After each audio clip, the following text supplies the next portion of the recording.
साथियों नमस्कार। आपका स्वागत है आपके अपने परिवार आपके अपने YouTube चैनल रोजगार की राह में। मैं शिखा तेवतिया आप सभी के साथ निरंतर बनी हुई हूँ। उम्मीद करती हूँ कि आप सभी अच्छे होंगे और अपनी पढ़ाई अच्छे से कर रहे होंगे, क्योंकि अब आपका बहुत जल्द आपका क्या होने वाला है, एसएससी जीडी के फॉर्म फिल करे जा रहे हैं और फिर आपका एग्जाम हो जाएगा जनवरी माह के लास्ट तक। तो आप सभी से उम्मीद है कि आप अच्छे से अपने प्रॉपर नोट्स बनाएंगे और साथ ही साथ अपना रिविजन भी समय समय पर करेंगे।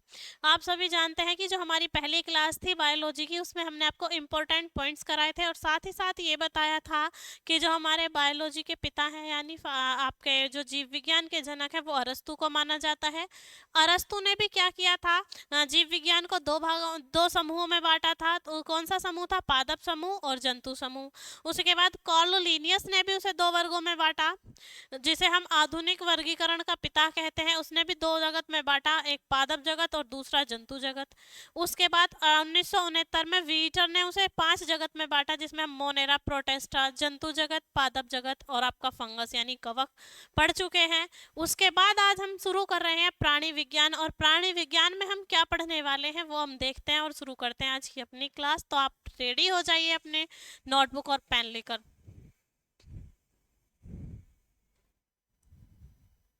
पहला है हमारा, जंतु जगत को दो भागों में बांटा गया, यानी जो जंतु जगत था उसे भी कितने पार्ट्स में डिवाइड किया गया? आपका 2 पार्ट्स में। किसके आधार पर किया गया? कोशिकाओं के आधार पर। तो जो जंतु जगत था भागों में बांटा गया, उसमें एक था एक कोशिकीय और दूसरा क्या था? आपका बहुकोशिकीय। तो कितने भागों में बांटा गया है? उसे 2 भागों में बांटा गया। पहला कौन सा था? आपका एक कोशिकीय,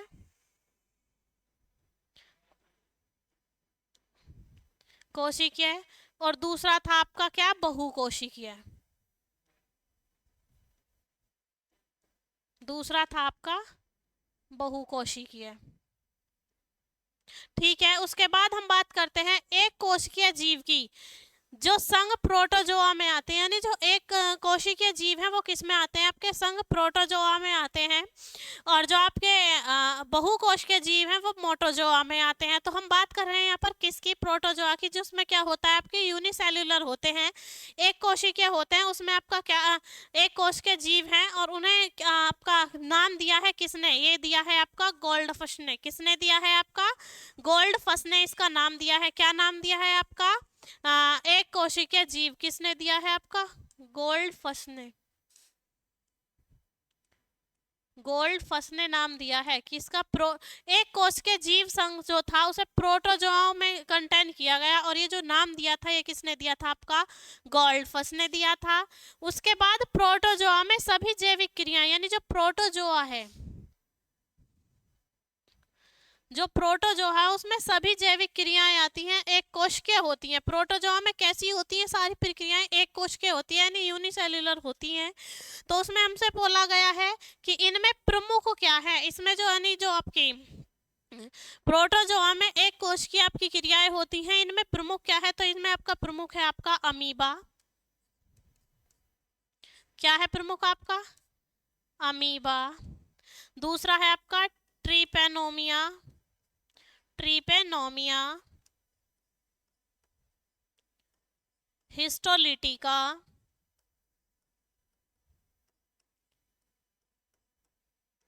हिस्टोलिटिका आदि।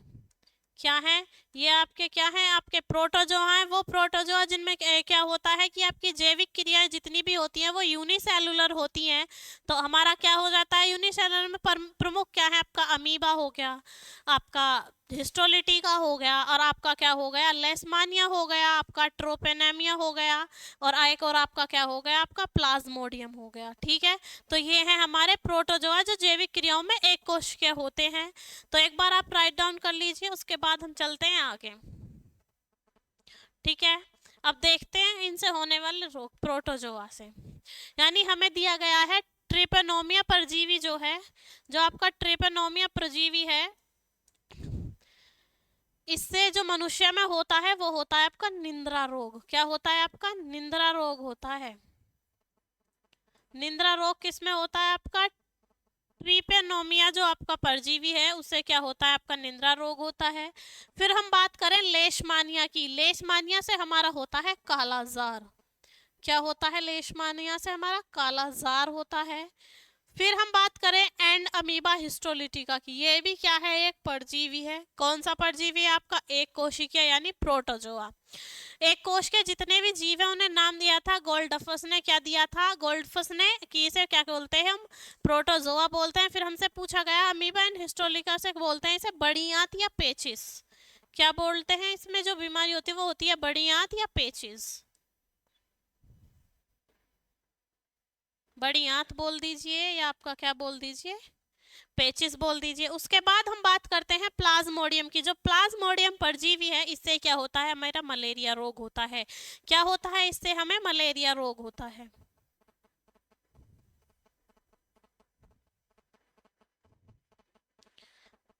प्लाज्मोडियम से होता है हमारा क्या, मलेरिया रोग।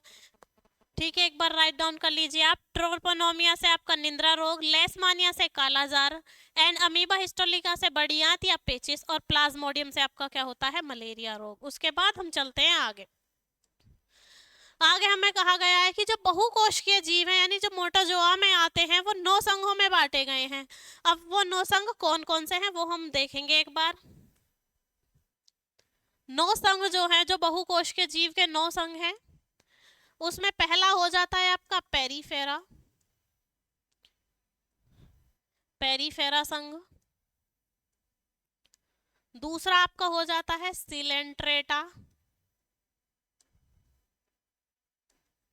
सिलेंट्रेटा संघ। तीसरा आपका हो जाता है एनिलिडा।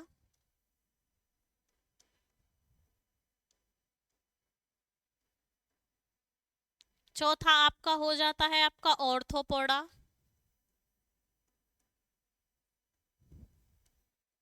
ऑर्थोपोडा संघ, जो कि सबसे बड़ा संघ है। इसमें बहुकोशिकीय 80% जीव आते हैं।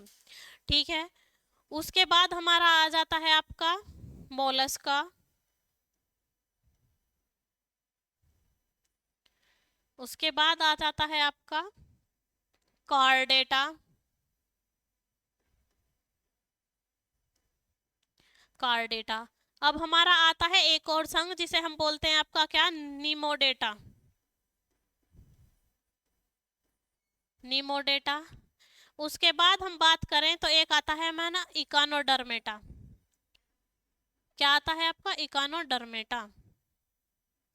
यानी ये हमारे कितने संघ हो गए अब तक, पहला पेरीफेरा, दूसरा आपका हो गया आपका स्लेंट्रा, तीसरा एनालिडा, चौथा ऑर्थोपोडा, पांचवा मोलस्का, छठा कार्डेटा, निमोडेटा और इकानोडर्मेटा। उसके बाद हमारा एक और संघ रह जाता है और वो है हमारा क्या, प्लेट हेमिथीज। क्या है आपका, प्लेट हेमिथीज। क्या है आपका, प्लेट हेमिथीज।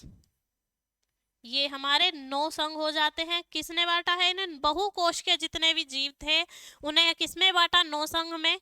तो इसमें से जो हमारे इंपॉर्टेंट है वो हम पढ़ने वाले हैं, बाकी यानी जिससे एग्जाम में ज्यादातर पूछा जाता है वो हम पढ़ने वाले हैं। तो आइए हम शुरू करते हैं अपना संघ।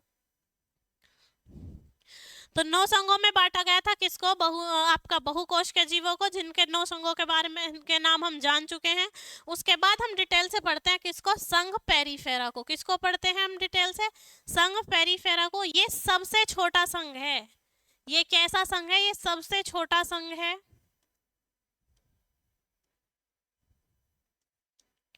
ये सबसे छोटा संघ है और इसके जो जीव हैं वो स्पंज कहलाते हैं। क्या कहलाते हैं, स्पंज कहलाते हैं। इसके जीव स्पंज कहलाते हैं। क्या कहलाते हैं, इसके जीव स्पंज कहलाते हैं। यानी ये कौन सा है, पेरीफेरा संघ है, और पेरीफेरा संघ के जो जीव हैं वो स्पंज कहलाते हैं। और ये कहाँ पाए जाते हैं, ये सभी पाए जाते हैं खारे पानी में। ये सभी जीव खारे पानी में पाए जाते हैं, खारे पानी में पाए जाते हैं।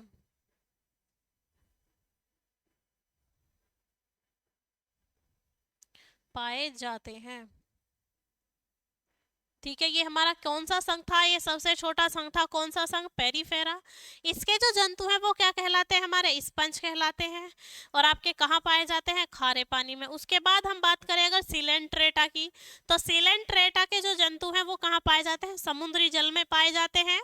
और उनकी जो त्वचा बनी होती है, जो उनकी ऊपरी सतह या बाह्य सतह बनी होती है, वो या उनका कंकाल जो बना होता है वो आपका काइटिन और कैल्शियम कार्बोनेट का बना होता है। किसका बना होता है? काइटिन और कैल्शियम कार्बोनेट का बना होता है। हम बात करें सिलेंट्रा की, ये सभी जीव समुद्री जल में पाए जाते हैं। भी जीव समुद्री जल में पाए जाते हैं।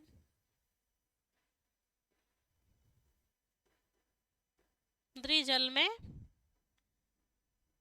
पाए जाते हैं और इनका कंकाल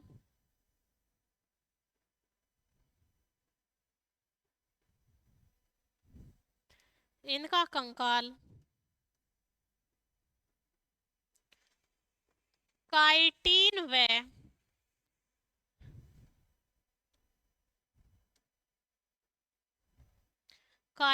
व कैल्शियम कार्बोनेट का बना होता है।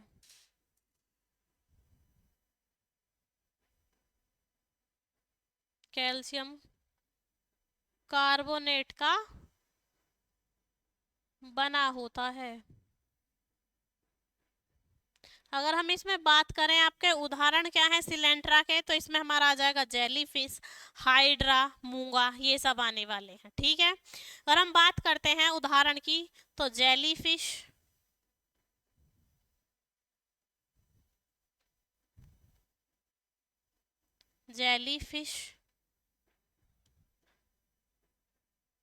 हाइड्रा,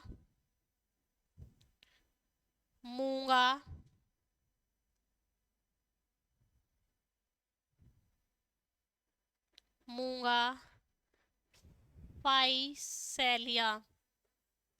ये फाइसेलिया जो नाम है, ये जीव को दिया गया है एक पुर्तगाल सैनिक के नाम पर।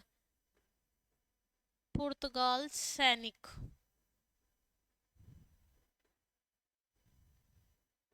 के नाम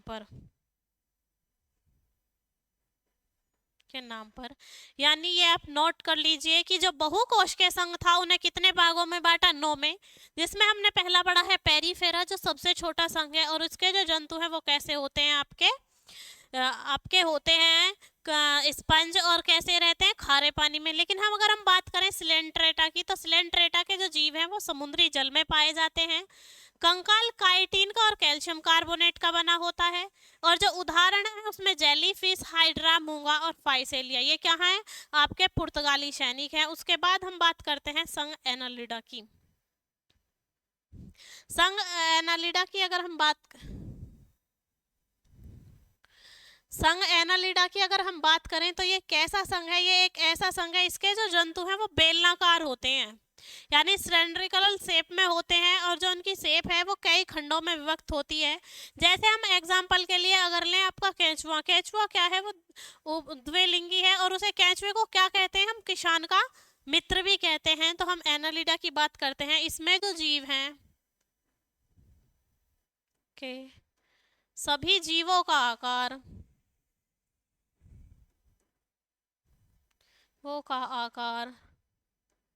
बेलनाकार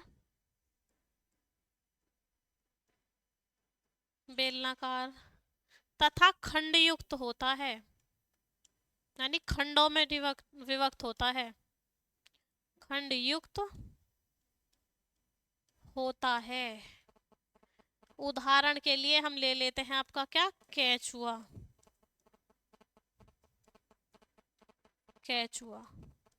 क्या ले लेते हैं हम? केंचुआ।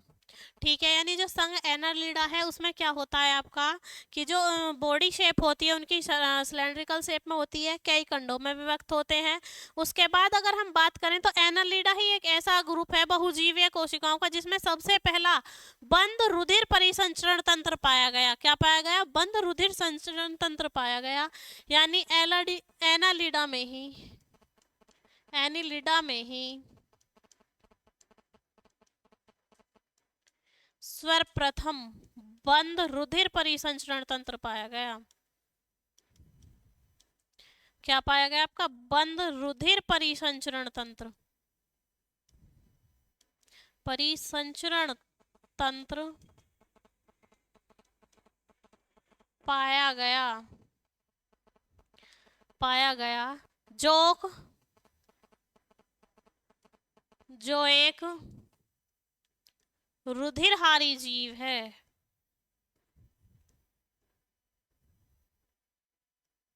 हारी जीव है, यानी जोक भी किस में आती है आपकी? एनालिडा संघ में आती है, जो कैसी है आपकी? रुधिरहारी जीव है। और उसकी जो देह है वो 33 खंडों में विभक्त होती है। कितने खंडों में? 33 खंडों में इसकी देह, यानी किसकी? जोक की देह 33 खंडों में विभक्त होती है। 33 खंडों में, 33 खंडों में विभक्त होती है।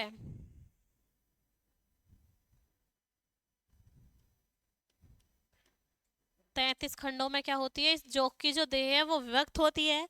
उसके बाद अगर हम बात करें आपके केंचुए की, तो जो एक केंचुआ है वो आपका 4 से 9,000 9,000 मीटर तक 9,000 किलो तक की मिट्टी को क्या करता है? एक साल में कंपोस्ट कर देता है, पलट देता है। तो उसके जो खाद बनता है वो खाद हमारा क्या कहलाता है? वर्मी कंपोस्ट कहलाता है। जो केंचुए हैं उसमें दोनों तरह के गुण पाए जाते हैं, यानी वो भी क्या होता है आपका? द्विलिंगी होता है। तो हम यही पढ़ने वाले हैं केंचुआ। केंचुए में क्या होता है? केंचुए प्रतिवर्ष, यानी जो केंचुआ है, एक केंचुआ प्रतिवर्ष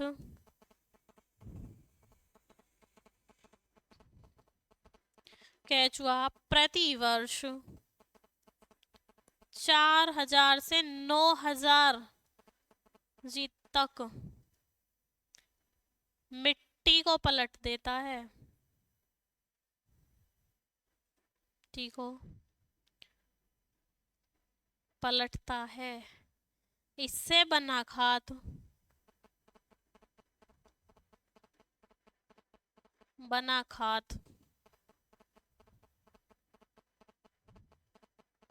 वर्मी कंपोस्ट खाद कहलाता है।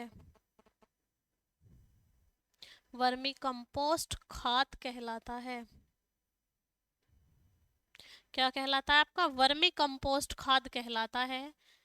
और बात करें, केंचुए को किसान का मित्र कहा जाता है। क्या कहा जाता है? केंचुए को किसान का मित्र। केंचुआ किसान का मित्र कहलाता है।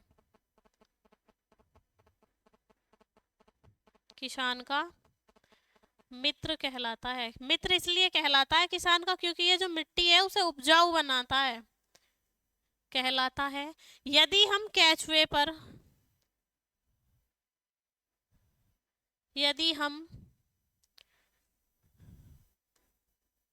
केंचुए पर नमक डाल दें तो निर्जलीकरण के कारण आपका निर्जलीकरण के कारण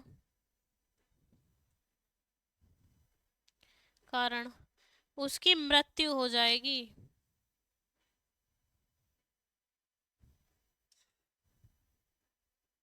किसके कारण मृत्यु हो जाती है? उसकी निर्जलीकरण के कारण केंचुए की क्या हो जाएगी? मृत्यु हो जाएगी।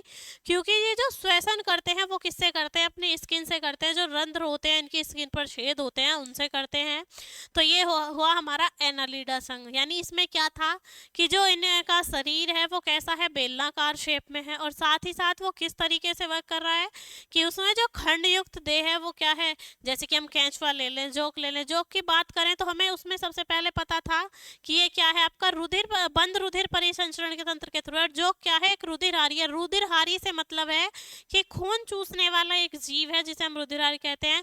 और वही बात अगर हम करें केंचुए की, तो केंचुआ भी आपका क्या है? द्विलिंगी होता है। और साथ ही साथ इसमें क्या होता है? 44 खंड होते हैं। केंचुए को किसान का मित्र इसलिए कहा जाता है क्योंकि वो मिट्टी को पलटकर वर्मी कंपोस्ट खाद की तरह बना देता है। और वो क्या करती है? उसमें उपजाऊ मिट्टी बन जाती है। तो आप एक बार राइट डाउन कर लीजिए, हम साइड हो जाते हैं।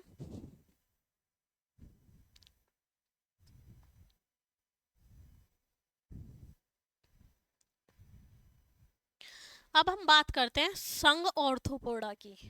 किसकी बात करते हैं हम? संघ ऑर्थोपोडा की।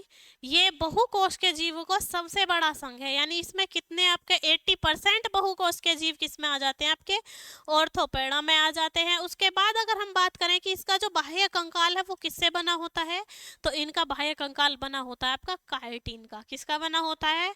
काइटिन का। साथ ही साथ इसमें क्या होता है? खुला रुधिर परिसंचरण तंत्र होता है, यानी ओपन ब्लड सर्कुलेटरी सिस्टम होता है इनके अंदर। लेकिन हमने एनालिडा में क्या पढ़ा था कि सबसे पहले पता ही एनालिडा से चला था कि क्या होता है, उनमें बंद रुधिर परिसंचरण तंत्र होता है। उसके बाद अगर हम बात करें इनके श्वसन क्रिया की, तो ये श्वसन किससे करते हैं? आपका गलफड़ों से भी करते हैं, श्वसन नलिकाओं से भी करते हैं, और बुकलंगस से भी करते हैं। बुकलंगस से मतलब है कि ऐसे लंग्स, ऐसे फेफड़े जैसे कि आपका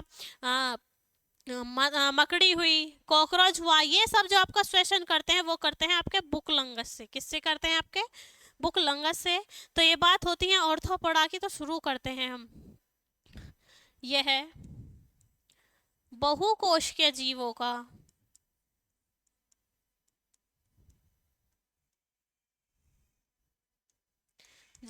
का सबसे बड़ा संघ है। सबसे बड़ा संघ 80% क्या है? सबसे बड़ा संघ है। इसमें आपका क्या होता है? इनका जो शारीरिक संरचना, यानी इनका जो बाह्य कंकाल है, इनका बाह्य कंकाल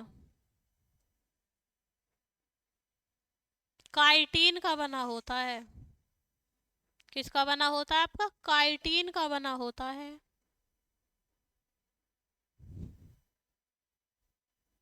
टीन का बना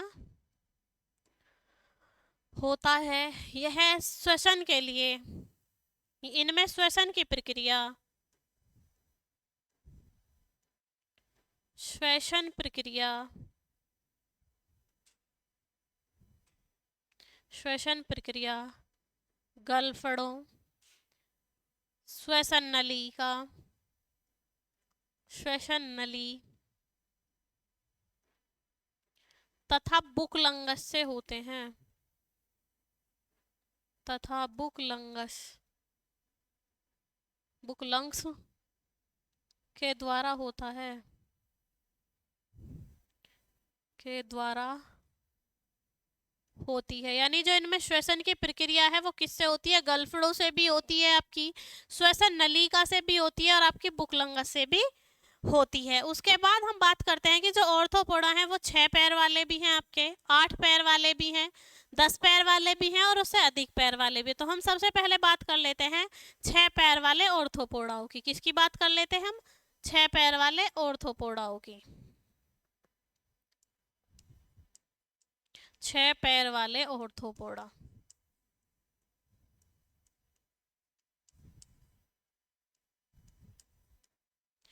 अगर हम 6 पैर वाले ऑर्थोपोडाओं की बात करें, यानी ऐसे बहुकोश के जीव जिनके पैर कितने होते हैं? 6। जैसे आपका मधुमक्खी, रेशम कीट आपकी, और इसी तरीके के अन्य जीव जैसे कि आपका मच्छर है, खटमल है, यानी मधुमक्खी, मधुमक्खी, रेशम कीट, खटमल, मच्छर, खटमल, मच्छर, दीमक, टिड्डी, दीमक, टिड्डी, चींटी आदि। ये कितने पैर वाले जीव हैं? आपके 6 पैर वाले जीव, यानी कि आपका मधुमक्खी हो गया, आपका रेशम कीट हो गया, आपका चींटी हो गई, दीमक हो गई, खटमल हो गई, जू हो गई, ऐसे बहुत सारे जितने भी मतलब जीव हैं जिनके 6 पैर हैं वो किसके अंदर आते हैं? 6 पैर वाले ऑर्थोपोडा के। अब उसके बाद हम बात करें अगर 8 पैर वाले ऑर्थोपोडा के, तो किसकी बात करते हैं हम? 8 पैर वाले ऑर्थोपोडा की। 8 पैर वाले ऑर्थोपोडा, ऑर्थोपोडा। 8 पैर वाले ऑर्थोपोडा की अगर हम बात करें तो उसमें हमारा क्या आता है? आपका सबसे पहले तो हमारा आता है उसमें मकड़ी, बिच्छू और घुन। क्या आते हैं इसमें हमारे? मकड़ी, बिच्छू और घुन। और ये कैसे हैं हमारे? किससे सांस लेते हैं? बुकलंगस से। किससे सांस लेते हैं? ये बुकलंगस से। श्वसन प्रक्रिया इनकी होती है बुकलंगस से। बुकलंगस से श्वसन, बुकलंगस से क्या करते हैं? श्वसन। उसके बाद हम बात करने वाले हैं आपके किसकी? 10 पैर वाले ऑर्थोपोडा की। किसकी बात करने वाले हैं हम? 10 पैर वाले ऑर्थोपोडा की। 10 पैर वाले ऑर्थोपोडा। 10 पैर वाले ऑर्थोपोडा की बात करें तो यहाँ हमारा आ जाता है क्या? केकड़ा, झींगा और क्रेफिश। क्या आ जाते हैं यहाँ पे हमारा? केकड़ा, झींगा और क्रेफिश। केकड़ा, झींगा और आपका क्रेफिश। क्या आ जाते हैं आपके? क्रेफिश आदि। ये कैसे हैं आपके? 10 पैर वाले। उसके बाद हम बात करते हैं 10 से भी अधिक पैर वाले, यानी ऐसे कौन से ऑर्थोपोडस, ऐसे कौन से बहुकोशीय जीव हैं जिनके क्या होते हैं? 10 से भी अधिक पैर होते हैं। तो वो हैं आपके कमला और कान खजूरा, यानी 10 पैर से अधिक वाले, 10 पैर से अधिक वाले, 10 से भी अधिक पैर हैं जिसके, पैर वाले ऑर्थोपोडा। ऑर्थोपोडा यानी कमला और कान खजूरा। कमला और कान खजूरा। ये कैसे हैं आपके? 10 पैर वाले हैं। एक बार आप ये देख लीजिए, हमने ऑर्थोपोडा को कितने पार्ट में डिवाइड किया? 4। कैसे? 6 पैर वाले, 8 पैर वाले, साथ में 10 पैर वाले और 10 से अधिक पैर वाले। तो हमने क्या पढ़ा कि जो 6 पैर वाले थे वो कौन कौन से थे हमारे? मधुमक्खी, रेशम कीट, खटमल, मगरमच्छ, जू, दीपक, दीमक, चींटी, टिड्डी आदि। और उसके बाद 8 पैर वाले थे हमारे मकड़ी, बिच्छू और घुन, जो किससे सांस लेते हैं आपके?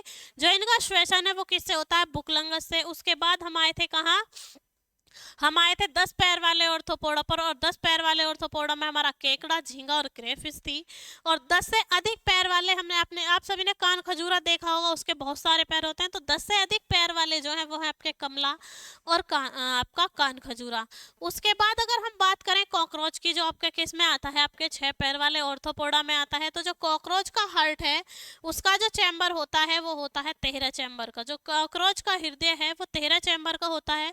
और कॉकरोच मरने के बाद भी जीवित रहता है काफी समय तक। तो जो कॉकरोच है उसका जो हृदय होता है वो कितने चैम्बर का होता है? कॉकरोच का हृदय, कॉकरोच का हृदय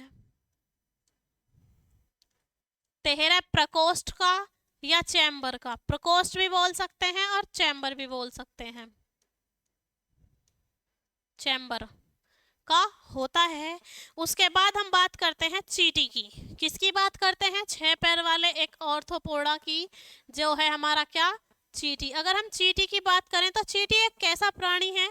चींटी एक सामाजिक प्राणी यानी बहुकोशिकीय जीव है, लेकिन वो कैसा है? एक सामाजिक प्राणी है। चींटियों में क्या होता है कि ये श्रमशील होती हैं, श्रम करना पसंद करती हैं, जिसमें कि अपने से भी 20 गुना ज्यादा क्षमता का वजन उठा लेती हैं। यानी हम बात करते हैं चींटी की कि यह एक सामाजिक प्राणी है।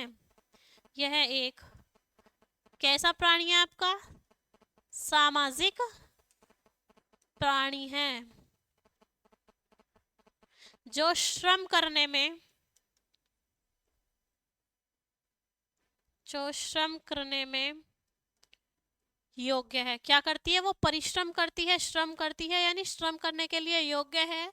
और ये अपनी क्षमता से भी कितने गुना वजन उठाती है? ये अपनी क्षमता से भी 20 गुना अधिक वजन उठाती है। यानी चींटी अपनी क्षमता से, अपनी कैपेसिटी से 20 गुना अधिक वजन वहन करती है, अधिक वजन उठाती है। क्या करती है ये? वजन उठाती है। और चींटी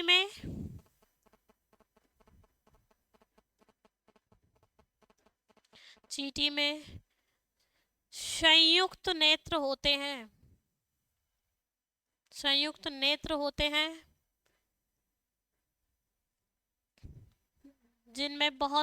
जिसमें अनेक लेंस लगे होते हैं।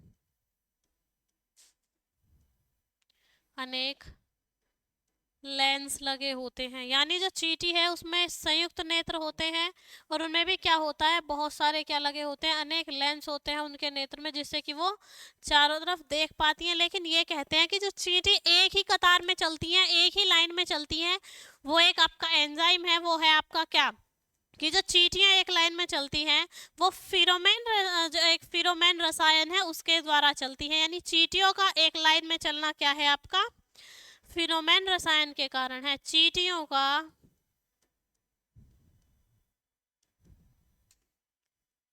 एक लाइन में चलना या एक कतार में चलना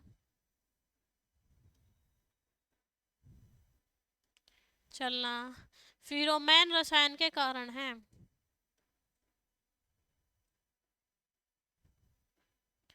रसायन का कारण है। यानी हम बात करते हैं चींटियों की, कि चींटी जो है एक कतार में चलती है। क्यों चलती है? जो चींटी है वो आपका रसायन छोड़ती है, फिरोमेन रसायन, उसकी वजह से वो एक ही कतार में आपका चलती है। अब बात करें हम चींटियों के अध्ययन की, तो जो चींटियों का अध्ययन है, चींटियों का अध्ययन हमारा क्या कहलाता है आपका, मर्मिकोलॉजी। क्या कहलाता है आपका? मर्मिकोलॉजी कहलाता है। चींटियों का अध्ययन हमारा क्या कहलाता है? मर्मिकोलॉजी।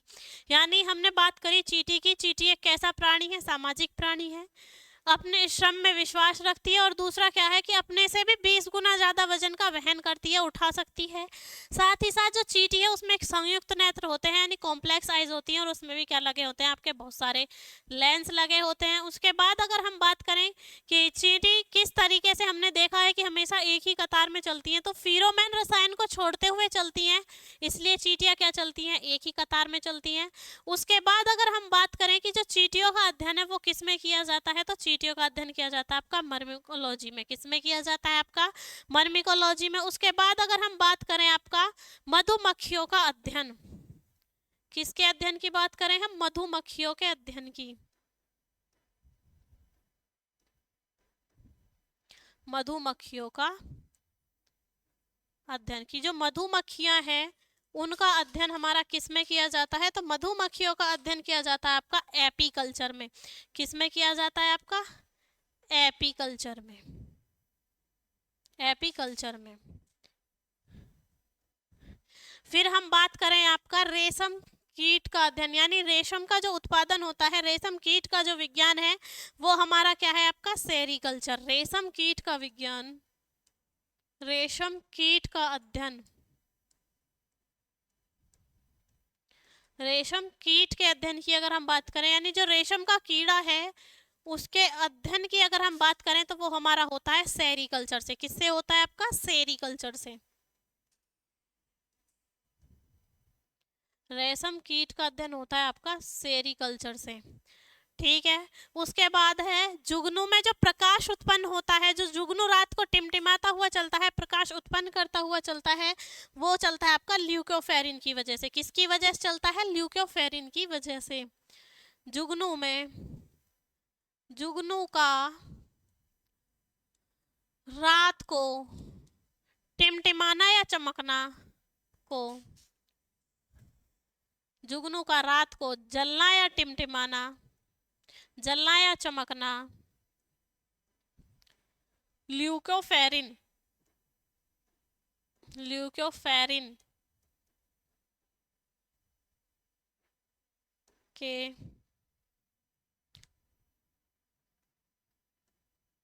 कारण होता है। यानी जुगनू का रात को जलना या चमकना ल्यूकोफेरिन है, वो फेरिन हो गया है। ल्यूकोफेनिन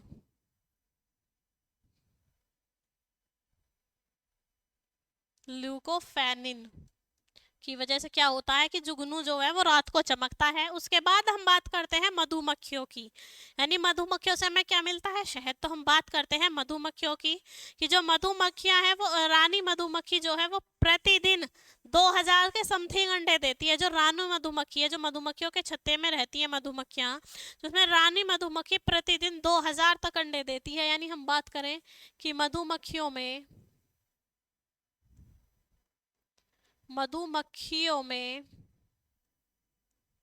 रानी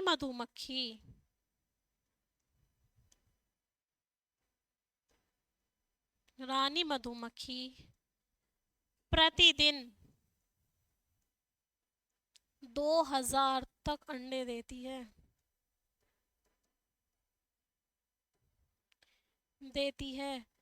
और प्रत्येक एक छत्ते की अगर हम बात करें, जो प्रत्येक एक छत्ता है उसमें क्या होता है कि 100 से आपका 200 तक तो क्या रहते हैं नर, और उसमें आपका 50 से 60 हजार तक क्या रहती हैं, मादाएं रहती हैं। और जो इनका जीवन काल है वो 4 से 5 वर्ष का होता है। यानी हम बात करें मधुमक्खियों के जीवन काल की, तो इनका जीवन काल 4 से 5 वर्ष का होता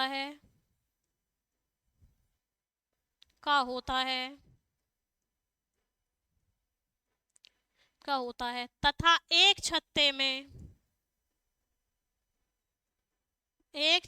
में 100 से 200 तक नर 100 से 200 तक नर तथा 50 से 60 हजार तक मादा मधुमक्खियां रहती हैं। मादा मधुमक्खियां रहती हैं। कितनी रहती हैं आपकी मादा मधुमक्खियां रहती हैं। और जो ये मादा मधुमक्खियां क्या है, एक श्रमिक की तरह कार्य करती हैं, जो वर्क करती हैं डेली। तो आज का जो हमारा ऑर्थोपोडा संघ था वो यहीं समाप्त होता है। कल आपसे मिलेंगे हम नए अन्य बाकी इंपॉर्टेंट संघ के साथ। तब तक के लिए जय हिंद, जय भारत। मिलते हैं आपसे अपनी नेक्स्ट क्लास में।